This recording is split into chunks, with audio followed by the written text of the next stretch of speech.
సువార్త 13వ అధ్యాయము 24 నుండి 30 వచనాలు చదువుతున్నాము. మత్తయి సువార్త 13వ అధ్యాయము 24 నుండి 30. ఆయన మరియకు ఉపమానము వారితో చెప్పెను. ఏమనగా, పరలోక రాజ్యము తన పొలములో మంచి విత్తనమును విత్తిన ఒక మనుషుని పోలి ఉన్నది. మనుషులు నిద్రించుచుండగా అతని శత్రువు వచ్చి గోధుమల మధ్యలో గురుగులు విత్తిపోయింది. మొలకలు పెరిగి గింజ పట్టినప్పుడు గురుగులు కూడా అగపడిను. అప్పుడు ఇంటి యజమానుని దాసులు అతని ఎద్దుకు వచ్చి, అయ్యా, నీవు నీ పొలములో మంచి విత్తనం విత్తితివి కదా, అందులో గురుగులు ఎక్కడి నుండి వచ్చినవని అడిగిరి. ఇది శత్రువు చేసిన పని అని అతడు వారితో చెప్పగా, ఆ దాసులు, మేము వెళ్ళి వాటిని పెరిగి కూర్చుట నీకు ఇష్టమా అని అతనిని అడిగిరి. అందుకతడు, వద్దు, గురుగులను పెరుగుచుండగా వాటితో కూడా ఒకవేళ గోధుమలను పెళ్ళగించుడు. కొంతకాలము వరకు రెండింటిని కలిసి ఎదగనీయుడి. కోతకాలమందు గురుగులను ముందుగా కూర్చి వాటిని కాల్చివేయటకు కట్టలు కట్టి గోధుమలను నా కొట్టులో చేర్చి పెట్టుడని కోతగాండ్రుతో చెప్పింది. ప్రార్థించుకుందాం. సకల ఆశీర్వాదములకు కారణభూతులు మహా గొప్ప దేవ, మీకు వందనాలు, స్తుతులు, స్తోత్రములు చెల్లించుకొచ్చున్నాం. నీ పరిశుద్ధమైన సువార్తను తనైనా ప్రకటించుటకు అనేకమైన గొప్ప పరిచారకులను, సేవకులను తనైనా మీరు ఏర్పరచుకొని మీ శుభవార్తను తనైనా అనేక మందికి మీరు ప్రకటించుచున్న విధానములపై మీకు వందనాలు చెల్లించుచున్నాము. తనైనా ఇటు సమయంలో మాకు గ్రహించిన దేవా, మీ పరిశుద్ధ వాక్య మర్మములను మేము తెలుసుకొనిచుండగా మీ కృప మాకు దయచేయమని, మా కనులు తెరిచి తనైనా మీ వాక్యము గ్రహించే స్థితి మీరు మాకు దయచేయమని వేడుకొంచున్నాము. మా నోటి మాటలను మా హృదయ జ్ఞానము మీ దృష్టికి అంగీకారములను అవుతున్నట్లు మీ కృప మాకు అనుగ్రహించమని మా ప్రభువును రక్షకుడైన యేసుక్రీస్తు అతి పరిశుద్ధమైన నామములో అడిగి వేడుకొంచున్నాము తండ్రి, ఆమేన్. నాకు సమయమును ఇచ్చిన దేవాది దేవునికి వందనంలో మరి నాకు ఇక్కడ నిలవడానికి ఛాన్స్ ఇచ్చిన ఆయగారికి, అమ్మగారికి, నా తోటి గురువు అయిన రెవరెండ్ డానియల్ గారికి వందనాలు చెల్లిస్తున్నాను. మరి ఇక్కడ చేరవచ్చిన మీ అందరికీ కూడా పునరుత్థాన దిన శుభంలో మీకు చెల్లిస్తున్నాను. మరి ఈరోజు pastors appreciation day. So happy pastors appreciation day. We've got a great godly servant guiding us, serving us. కాబట్టి ఆయన గురించి మనం ప్రార్థించవలసిన వారమై ఉన్నాము, ఆయనని కనపరచవలసిన వారమై ఉన్నాము. నా జీవితంలో మనందరికీ పరమ గురువు ఎప్పటికీ కూడా మన తండ్రి అయిన దేవుడై ఉన్నప్పటికీ ఆయన ఎన్నుకున్న కాపరి వారి ద్వారా మనం నేర్చుకునే విషయాలు అనేకములై ఉన్నవి. మరి నా జీవితంలో అయితే నా మొదటి గురువు మా తాతగారు దేవదాసయ్య గారు. ఆయన కూడా పాస్టర్ గారు. దేవుని మార్గంలో నన్ను నడిపించడానికి ప్రోత్సహించింది మా తాతగారు అయితే, నన్ను తీర్చిదిద్దింది మా నాన్నగారు. కాబట్టి వారిద్దరికి నా దేవుడు వారిద్దరిని నా జీవితంలో, they are great men of God, వారిద్దరిని దేవుడు నా జీవితంలో నిలవబెట్టినందుకు నేను దేవునికి ఎంతో కృతజ్ఞతలు చెల్లిస్తున్నాను. వారి ఊరు లేకపోతే, వారి ప్రార్థన లేకపోతే ఈరోజు నేను ఇక్కడ నిలవబడి ఉండను. కాబట్టి వారిని బట్టి నేను దేవుణ్ణి స్తుతిస్తూ ఉన్నాను. మనం వాక్యంలోనికి వెళ్దాము. సమయం చాలా అయిపోయినప్పటికీ కూడా దేవుని వాక్యము మనము వినవలసిన వారమై, జాగ్రత్తగా చూడవలసిన వారమై ఉన్నాం కనుక మనము శ్రద్ధగా ఉందాం. 24వ వచనం నుండి 30వ వచనంలో ఇక్కడ గోధుమలు, గురుగుల గురించి ఉపమానము ప్రభువైన క్రీస్తుల వారు అక్కడ ఉన్న జనాలకు మాట్లాడుతున్నట్లుగా మనం చూస్తాము. 24 నుండి 30 వచనాల వరకు ఈ ఉపమానం చెప్పినట్లుగా మనం చూస్తాము. అలాగే 53 నుండి 58 వచనాల వరకు దాని యొక్క మర్మమును 37 నుండి 44 వచనాల వరకు దాని యొక్క మర్మమును లేదంటే అర్థమును ప్రభువైన క్రీస్తు వారు తెలియజేసినట్లుగా మనం చూస్తున్నాం. ఇక్కడ గోధుమలు విత్తువారు ఎవరైతే మనుష్య కుమారు అంటే క్రీస్తు, ప్రభువైన క్రీస్తు గోధుమలు విత్తువారు. పొలము, లోకము, మంచి విత్తనములు, రాజ్య సంబంధులు అంటే దేవుని కొరకు ఏర్పరచబడిన వారైతే, గురువులు దుష్టుని సంబంధులై ఉన్నారు. ఇక్కడ శత్రువు ఎవరు అని అంటే అపవాది అయి ఉన్నాడు. యుగ సమాప్తి, హార్వెస్ట్ అంటే కోత యుగ సమాప్తి అయి ఉన్నది, కోయువారు దేవదూతలై ఉన్నారు. అనేకమైన విషయాలు మీరు ఈ ఉపమానంను మనం అందరం చదివినప్పుడు ఎంతో గొప్ప మర్మము కలిగినది ఈ ఉపమానము. ఎందుకనంటే ఈ 6 వచనాల్లో దేవుని యొక్క సంగముల గురించి, దాని యొక్క శత్రువుల గురించి, రాబో దినముల గురించి అన్ని విషయాలు ఈ 6 వచనాలలో దేవుడు ఒక్క దగ్గరగా చేర్చి 6 వచనాల్లో దేవుని యొక్క రాజ్య మర్మం అంతా కూడా తెలిపినట్లుగా మనం ఇక్కడ చూడవచ్చు. అయితే ఈ గురుగులు అనేవి మనము అవి మన బైబిల్లో రాయబడినవి ఏవో మనకి తెలియదు, కానీ దాని యొక్క అంచనా ఏంటంటే, దేవుని రీసెర్చర్స్ అంచనా ఏంటి అంటే డార్నల్ సీడ్ అంటే డార్నల్ సీడ్ అనే ఒక కలుపు మొక్క అన్నమాట, వీడ్స్. అదేంటి కలుపు మొక్క. ఈ కలుపు మొక్క గోధుమ వలనే ఉంటది. సేమ్ గోధుమ పంట ఎలాగైతే ఉంటుందో అలాగే ఈ డార్నల్ వీడ్, ఈ కలుపు మొక్క కూడా సేమ్ అంటే కనబడడానికి సేమ్ గా ఉంటది. అందుకనే ఇక్కడ ఆ యజమాని, కోత యజమాని అంటున్నారు, మీరు ఇప్పుడే దాన్ని పెరికి వేయవద్దు. ఎందుకనంటే ఏది మంచిదో ఏది చెడ్డదో కోయివారు కనిపెట్టలేని స్థితిలో వారిద్దరు సరిసమానంగా, అంటే గోధుమలైనా కూడా ఈ గురుగులైనా కూడా సరి సమానంగా చూడడానికి ఒకేలాగా కనిపించే స్థితిలో, ఒకేలాగా ఎదిగే స్థితిలో, ఒకే రకంగా ఉన్న స్థితిలో అక్కడ ఉన్నవి. కాబట్టి కోత యజమాని అక్కడ ఏం చెప్తున్నారు, ఇప్పుడే మీరు పెళ్ళగించవద్దు. అది కోయి సమయంలో, అది పంటకు వచ్చిన సమయంలో మనము వాటిని పెళ్ళగించుదాము, వాటిని మనము అగ్ని చేత కాల్చి వేద్దాము అని చెప్పి మనకి వాక్యంలో కనబడుతూ ఉన్నది. ఈరోజు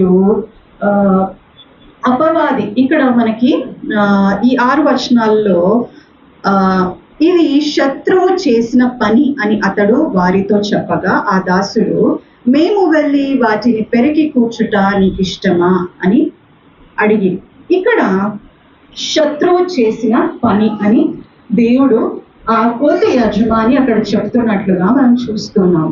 ఈ శత్రువు ఎవరు? మనము అనేక విషయాలు క్రైస్తవ సంఘంలో మనము ఉంటూ అనేక విషయాలు దేవుని గురించి మనం తెలుసుకుంటూ ఉంటాము. విశ్వాసం గురించి కానీ, ప్రేమ గురించి కానీ, అనేక సుబుద్ధుల గురించి కానీ మనం తెలుసుకుంటూ ఉంటాము. కానీ మన శత్రువు గురించి మనకి ఎంత జ్ఞానం ఉన్నది అనేది మనము చూడాలి. ఎందుకనంటే మన శత్రువు గురించి మనము తెలుసుకోవాలి కదా. మన శత్రువు గురించి మనం తెలుసుకుంటేనే వాడు ఏ విధముగా పన్నాగాళ్ళు పన్నుతున్నాడో మనం తెలుసుకుంటేనే వాటి నుండి తట్టుకోగలిగిన శక్తి కానీ, జ్ఞానము కానీ మనకి లభిస్తుంది. ఎందుకనగా అపవాదికి నీకంటే ఎక్కువైన ధర్మశాస్త్ర గ్రంథం గురించిన జ్ఞానం ఉన్నది. He knows from page 1 to page last. Through and through he knows what is there where.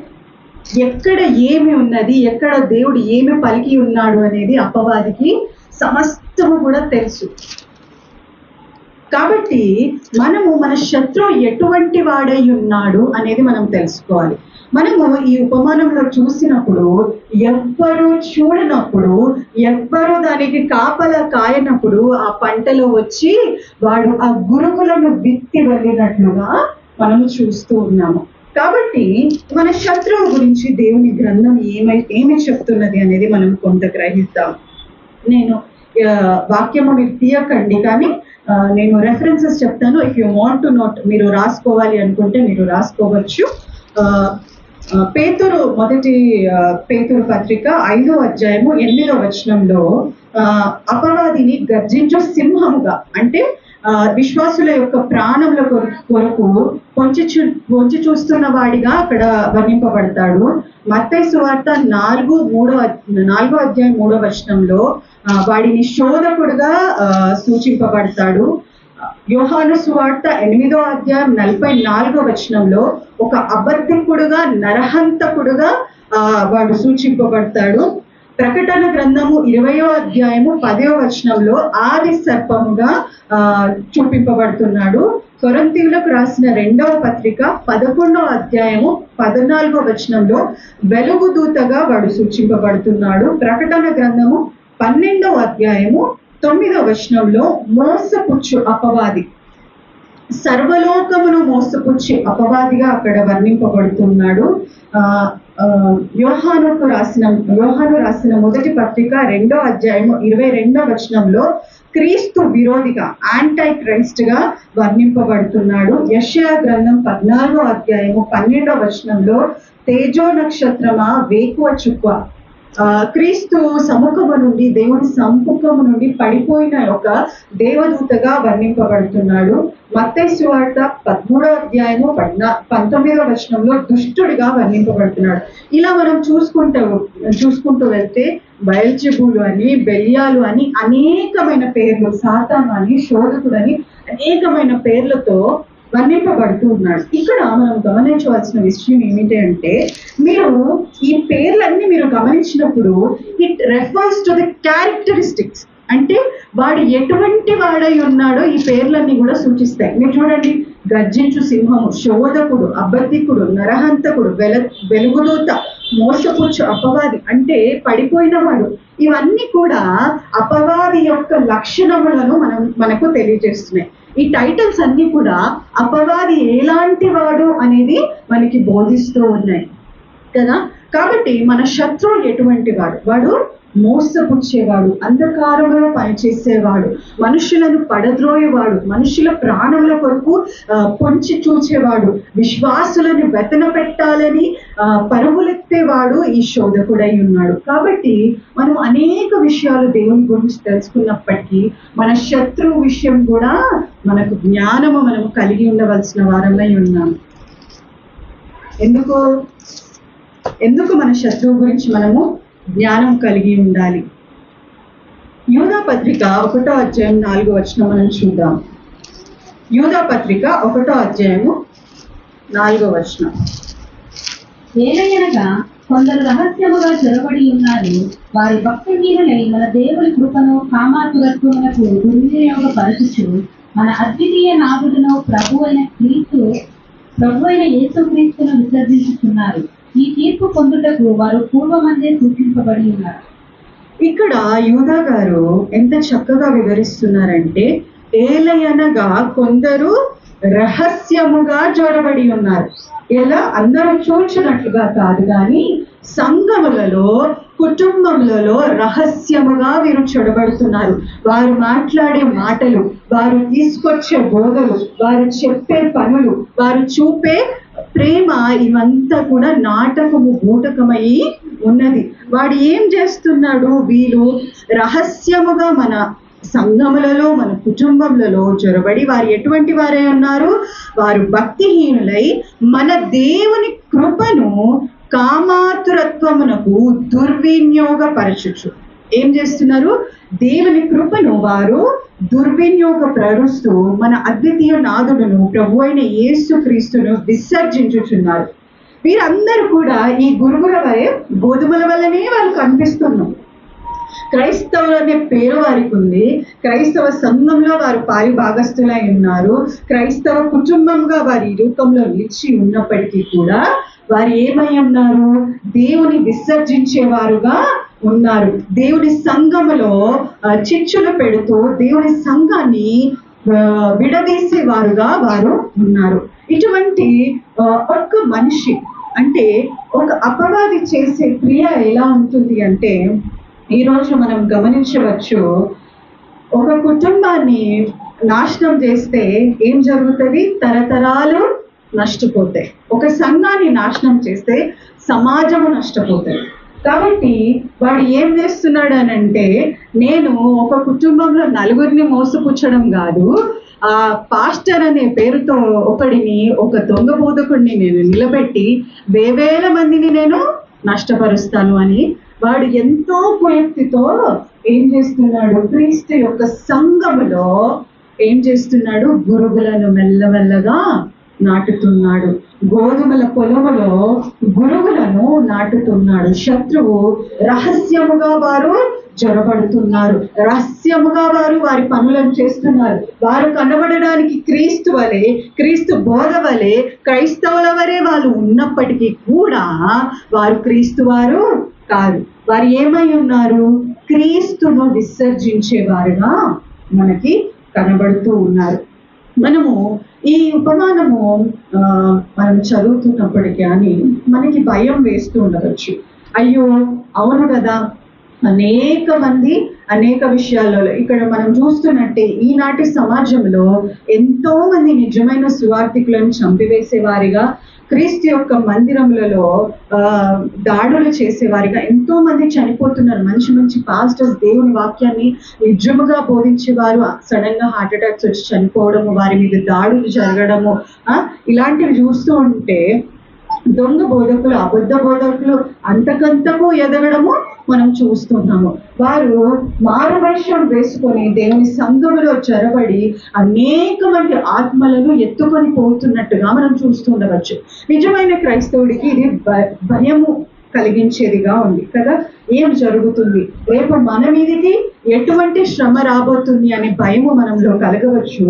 కానీ దీని నుండి మనము నేర్చుకోవాల్సిన సత్యం ఏమిటి అంటే, దేవుడు God is in control, he sovereign.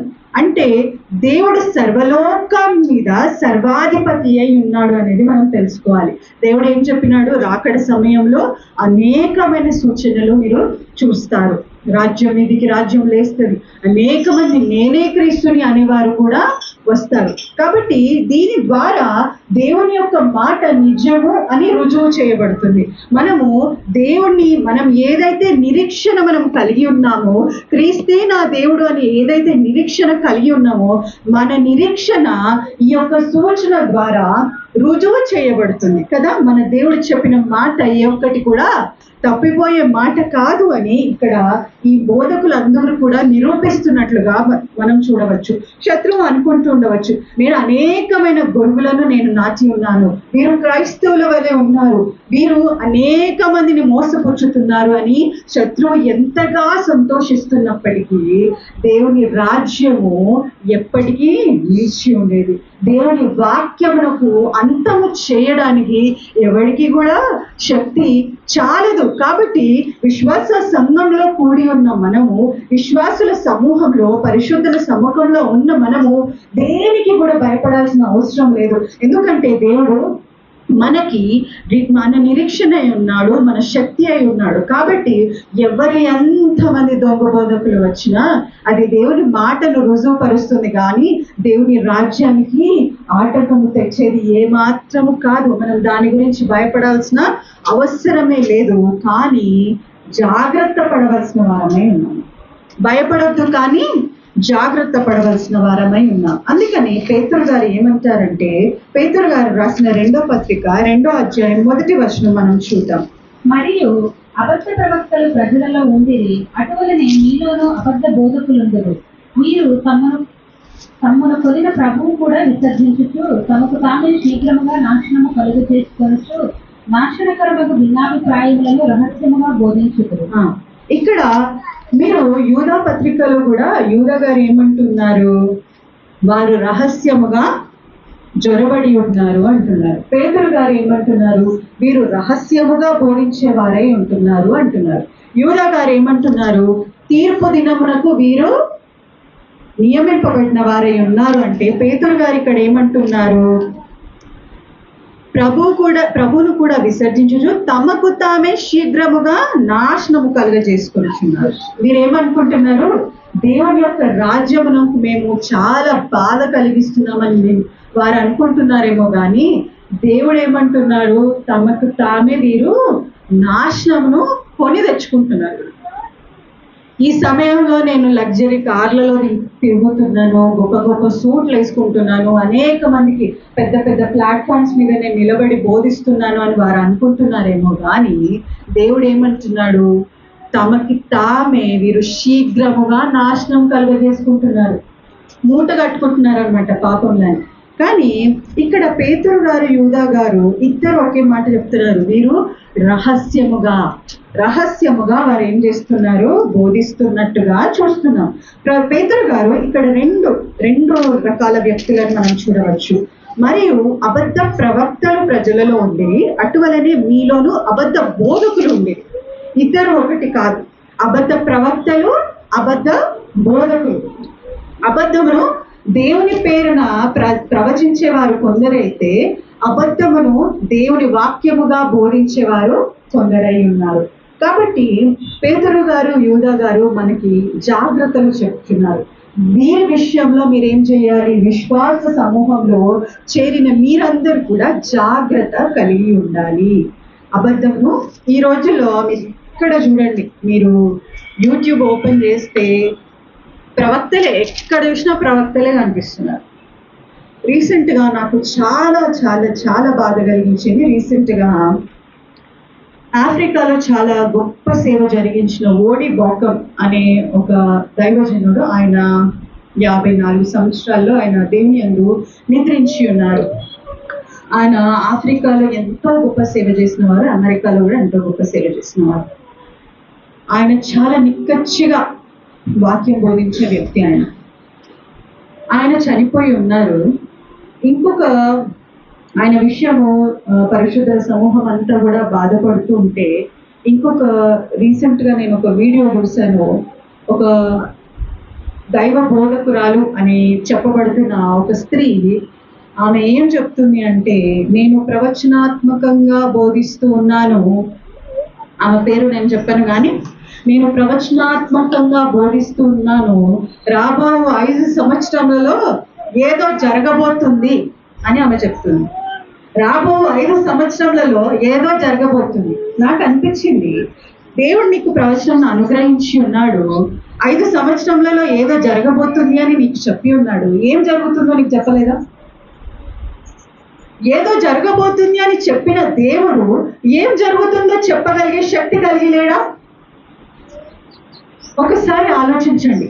ఇటువంటి వారి ఉచ్చులో మనము పడకూడదు. అందుకనే పేతురు గారు ఎన్నో సంవత్సరాలు, 1000 సంవత్సరాల క్రితం ఆయన రాసి ఉన్నారు, అబద్ధ ప్రవక్తలు, అబద్ధ బోధకులు.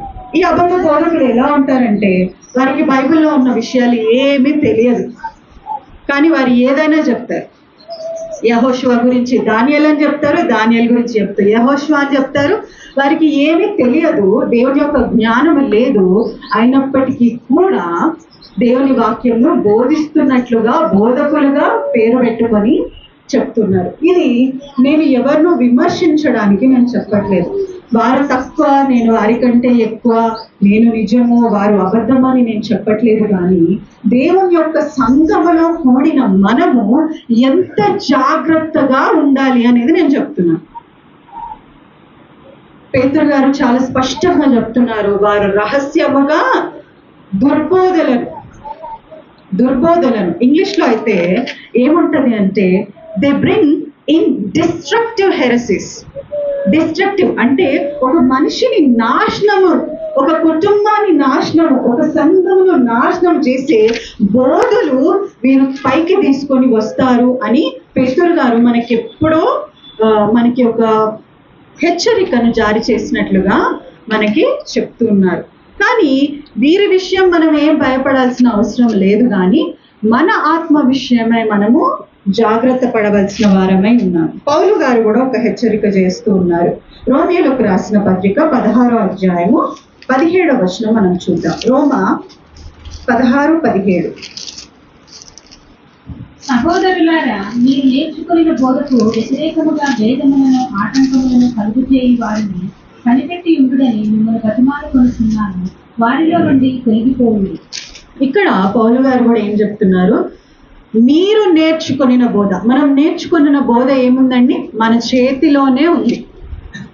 దేవుడు మనకిచ్చిన వాక్యమే మనకి కలిగిన బోధ. అక్కడ పౌలు గారు ఏం చెప్తున్నారు, మీరు నేర్చుకున్న బోధకు వ్యతిరేకముగా భేదములను ఆటంకములను కలుగజేయు వారిని ఏం చేయమంటున్నారు పౌలు గారు, కనిపెట్టి ఉండుడని మిమ్మును బతిమాలుకొనుచున్నాను. హి ఈజ్ నాట్ ఏమంటున్నారు, ఆయన మనకి హెచ్చరిక చేయట్లేదు, కానీ ఆయన మనల్ని హీస్ ప్లీడింగ్ విత్ అస్. మీరు ప్లీజ్ మీ ఆత్మల విషయమై మీరు జాగ్రత్త కలిగి ఉండండి. ఎందుకంటే మన అపవాది ఎంత తెలివిగలవాడు అంటే ఏం చేస్తున్నాడు, గోధుమల మధ్య గురుగులను నాటుతున్నాడు. అవి రెండు కూడా చూడడానికి సరిసమానముగా ఎదుగుతున్నాయి, సరిసమానముగా కనిపిస్తున్నాయి, సరిసమానముగానే ఉన్నాయి. చూడడానికి ఎవరైనా చూస్తే వీడు క్రీస్తువాడు, వీడు క్రీస్తు విరోధి అని కనిపెట్టడానికి లేకుండా అంత చక్కగా ఇమిటేట్ చేసే విధముగా లోకంలో శత్రువు పనిచేస్తూ ఉన్నాడు. కాబట్టి పౌలు గారు కూడా ఏమంటున్నారు, ఇటువంటి వారి కొరకు మీరు కనిపెట్టి ఉండుడి అని పౌలు గారు మనల్ని హెచ్చరిస్తున్నారు. యూదా గారు, పేతురు గారు ఏమంటున్నారు, వీరు ప్రవచనాలని, బోధలని, అనేకమైన మిమ్మల్ని, మీ కుటుంబాలని, మీ సంఘాలని నాశనం చేసే ఆలోచనలు, బోధలు వీరు క్రీస్తు పేరిట, ఎవరి పేరిట వీరు తీసుకొని వస్తున్నారు, క్రీస్తు పేరిట తీసుకొని వస్తున్నారు. ఈ రోజుల్లో మనం గమనించినట్లయితే అనేకమైన పాటల్లో కూడా మనము ఆలోచిస్తే క్రీస్తు అనే పేరు ఉండదు. వాటి మ్యూజిక్ అంతా కూడా లోక సంబంధమైన మ్యూజికే ఉంటది. మనం ఎవరిని ఆరాధిస్తున్నామో, ఏమని ఆరాధిస్తున్నామో కూడా మనకి తెలియని పరిస్థితుల్లో మనం ఉన్నాం. దేవుడు మనకి ఆ ఉపమానంలో మనకి తెలియజేస్తున్నారు, మనము పొలములో నాచబడిన ఎవరు, రాజ్య సంబంధులం. మనం పొలములో నాచబడిన గోధుమల వలె ఉన్నాము. మన మధ్యలే శత్రు రహస్యముగా అనేకమైన గురుగులను నాటుతున్నాడు. అనేకమైన బోధలను వాడు తీసుకొని వస్తున్నాడు. మీరు బయట చెప్తే మీరు నమ్మరు, కానీ బయట ప్రపంచంలో క్రీస్తుకు విరోధముగా ఎంత వ్యతిరేకత వ్యాపిస్తుంది అని అంటే, మీరు యుఎస్లో కానీ క్రిస్టియన్ నేషన్ అని పిలువబడే అమెరికా దేశం కానీ, ఆస్ట్రేలియా దేశం కానీ, ఇంగ్లాండ్ దేశం కానీ ఈరోజు క్రిస్టియన్ నేషన్గా పిలువబడే స్థితిలో లేవు. అమెరికాలో వీధిలో నిలబడి ఒక పాస్టర్ వాక్యం చెప్తూ ఉంటే ఆయన తీసుకుపోయి అరెస్ట్ చేసినారు. అది క్రైస్తవ దేశమా? దేవుని వాక్యంను బోధిస్తున్నందుకు క్రీస్తు పరిచారకుడిని అరెస్ట్ చేసి జైల్లో వేస్తున్న స్థితిలో మనము ఉన్నాం. రీసెంట్ గా నేను చూశాను, ఒక వ్యక్తి నేను మెస్సయ్యాని అని ప్రకటించుకుంటున్నాడు. నేను మెస్సయ్యాని అని ప్రకటించుకుంటున్నాడు. క్రీస్తు చెప్పినాడా? మనకేం చెప్పినాడు? నేనే క్రీస్తుని చెప్పేవారు కూడా అనేక మంది బయలుదేరి మీ మధ్యలో వస్తారు, వారిని మీరు నమ్మవద్దు అని చెప్తున్నారు. కాబట్టి మరి వీటన్నిటి నుండి మనం ఎలాగూ జాగ్రత్తగా ఉండాలి. పొలంలో విత్తబడిన గోధుమలో మనం శ్రేష్టంగా దేవుడు మనల్ని ఎంతో ఆశతోటి ఆయన స్వకీయ రక్తంను మన కోసము ఇచ్చి మనల్ని ఆయన సొంత రక్తం చేత సంపాదించుకున్న మనము పూర్ణ జాగ్రత్త గలవారమై ఉండాలి. మనం ఈ పూర్ణ జాగ్రత్త కలవారమై ఉండాలి అని అంటే మనలో ఏముండాలి? పరిశుద్ధ ఆత్మ మనలో నిలిచి ఉండాలి. దేవుని వాక్యము మనలో నిలిచి ఉండాలి. దేవుని వాక్యమును చదివే వారముగా, గ్రహించే వారముగా, ధ్యానించే వారముగా ఉండాలి. మనలో వివేచన ఆత్మ మనలో ఉండాలి. మనకి గోధుమలకి గురుగులకి మధ్యలో, క్రీస్తు యొక్క విరోధికి మధ్యలో మనకి భేదము తెలియాలి అని అంటే మనలో ఏముండాలి? వాక్యం ఉండాలి. వాక్యము లేకుండా మనము భేదము తెలియలేదు, మనం దాన్ని చెప్పజాలము. అందుకని దేవుని వాక్యం ఏం సెలవిస్తుంది? మంచి చెట్టు చెడ్డ ఫలములను కాస్తుందా? కాయదు. You know them by their fruit. అంటే వారు కాస్తున్న ఫలములను బట్టి, వారు చేస్తున్న క్రియలను బట్టి మీరు వారు క్రీస్తు వారా, క్రీస్తు విరోధులా అని మీరు తెలుసుకునే స్థితిలో ఉండాలి. అది మనం కలిగి ఉండాలంటే మనలో ఏముండాలి? వివేచన ఆత్మ కలిగి ఉండాలి. జ్ఞానము కాదు, కానీ ఏంటంట, జ్ఞానము కంటే గొప్పదైనది వివేచన. లోక సంబంధమైన జ్ఞానం మనం ఎంత కలిగి ఉన్నప్పటికీ దైవ జ్ఞానము మనలో లేకపోతే, ఆ వివేచన ఆత్మ మనలో లేకపోతే మనం ఏది కూడా వివేచించం. వివేచన ఆత్మ అంటే ఏంటి? వివేచన ఆత్మ ఎక్కడి నుండి వస్తుంది? వివేచన ఆత్మ కొరకు నేను ప్రత్యేకంగా ప్రార్థించాలా అనేది ఏమీ లేదు. వివేచనాత్మ మనలో ఎప్పుడు ఉంటుంది? పరిశుద్ధాత్మ మనలో నివసించి ఉన్నప్పుడు, పరిశుద్ధాత్మ దేవుడు మనలో కార్యము చేస్తున్నప్పుడు, పరిశుద్ధాత్మ దేవుడే కదా మనకు జ్ఞానము కలిగించేది, మనకు వివేకమును కలిగించేది. ఎవరు కలిగిస్తారు ఇవన్నీ? పరిశుద్ధాత్మ దేవుడే మనలో మంచి కార్యములు కలిగిస్తూ ఉంటాడు. కాబట్టి మనము ఇతరులు బోధిస్తున్నప్పుడు కేవలం వినేవారిగా కాకుండా అసలు వీరు ఏమి బోధిస్తున్నారు, వీరు నిజముగా గోధుమలేనా? గోధుమలు ఎవరు నాటుతున్నారు? క్రీస్తు నాటుతున్నారు. మరి గురుగులను ఎవరు నాటుతున్నారు? శత్రువు నాటుతున్నారు. వీరు దేవునిచే నాటబడిన వారా, శత్రువుచే నాటబడిన వారా అని మనము వివేచన చూపగలిగే స్థితి, జ్ఞానము మనలో ఉండాలి. అది మనం చేయగలగాలి అంటే పరిశుద్ధాత్మ వాసము మనలో ఉండాలి, పరిశుద్ధాత్మ కార్యము మనలో జరుగుతూ ఉండాలి. దేవుని యొక్క ప్రేమతో నింపబడిన వారమై మనం ఉండాలి. విశ్వాస జీవితంలో పరుగులెత్తే వారముగా మనము ఉండాలి. దేవుని వాక్యం అనే పాలను మనము ఆస్వాదించే వారిగా మనము ఉండాలి. దావీదు వలె నీటి కొరకు దుప్పి ఎలాగో తృష్ణపడుచుందో ఆయన వాక్యము కొరకు మనం తృష్ణపడే వారిగా ఉండాలి. దేవుని వాక్యమును మనం ధ్యానించాలి అంటే, ప్రార్థన మనం చేయగలగాలి అంటే, వివేకము కలిగి మనం నడుచుకోవాలి అని అంటే, దేవుని కార్యము మనలో లేకుండా మనం ఇవన్నీ మనం చేయలేము. క్రీస్తుని ప్రేమింపని వాడు వాక్యముని ఎలాగో ఆస్వాదించగలడు? క్రీస్తుని ప్రేమింపని వాడు వాక్యమును ఎలాగో బోధించగలడు? మనం అనుకుంటూ ఉన్నాం అనేకమైన గొప్ప గొప్ప స్పీకర్లు పెట్టి పెద్ద పెద్ద ప్లాట్ఫామ్స్ ఇచ్చి వీళ్ళు వాక్యం చెప్తున్నారు, కానీ వారు చెప్పేది దేవుని వాక్యమేనా? నేను విమర్శించడానికి ఇవన్నీ మాట్లాడట్లేదు, కానీ మనం తెలుసుకోవాలి.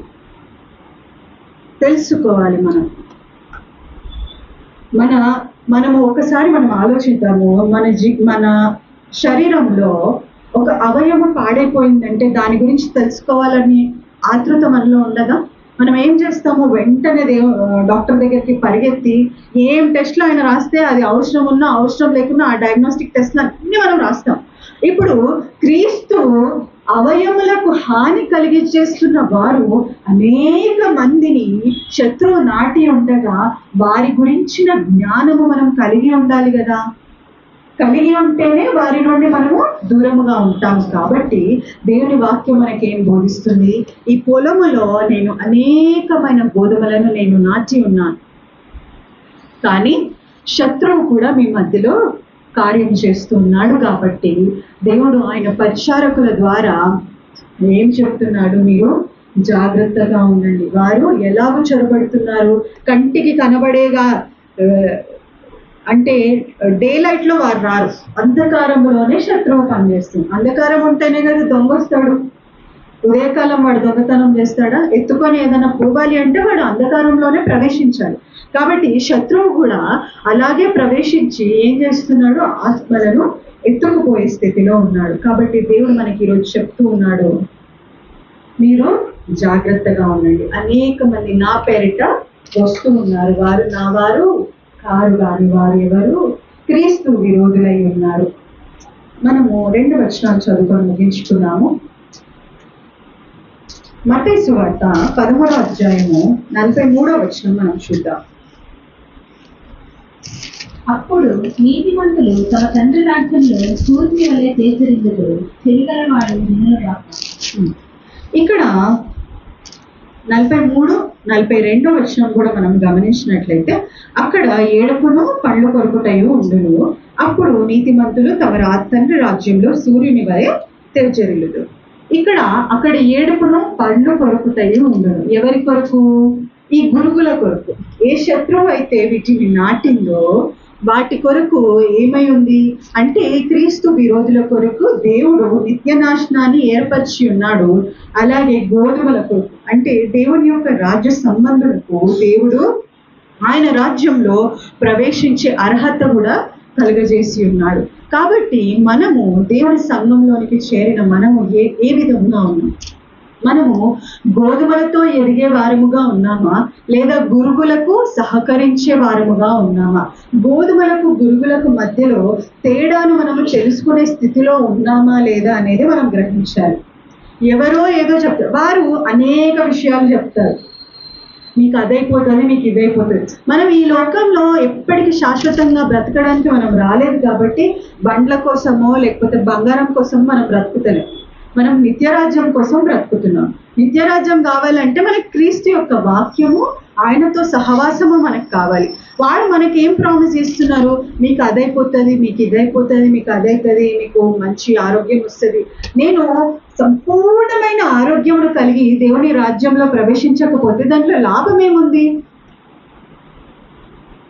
సంపూర్ణమైన ఆస్తి కలిగి నేను దేవుని రాజ్యం యొక్క ఆ బంగారు వీధులలో నేను తిరగకపోతే ఆనందం ఏముంది? నేను క్రైస్తవుడని పేరు పెట్టుకొని నేను ప్రతిరోజు దేవుని సముఖంలో నిలవబడినప్పటికీ దేవుని ఆ సర్వశక్తుని ముఖమును నేను దర్శించకపోతే దానిలో ఆనందం ఏమున్నది? దావీదు గారు అంటారు, నేనైతే నీతిమంతుడనై ఆయన ముఖ దర్శనము చేసేదను అంటారు. నాకు ఇవన్నీ, ఆయన మహారాజు అయినప్పటికీ నాకు ఇవన్నీ ఏమవుతున్నా దేవుని యొక్క ముఖ దర్శనం నాకు చాలు. అటువంటి స్థితి దేవుడు మనలో నుండి కోరుకుంటున్నారు. శత్రువు చాలా తెలివిగలవాడు, చాలా తెలివిగలవాడు. వాడితో పోరాడుటకు మనకు శక్తి చాలదు కాబట్టి మనం ఎవరిని మన హృదయంలో ఉంచుకోవాలి? క్రీస్తుని మన హృదయంలో ఉంచుకోవాలి. పరిశుద్ధాత్మ మనలో నివసించి ఉన్నప్పుడే మనము శత్రువుతో పోరాడగలం.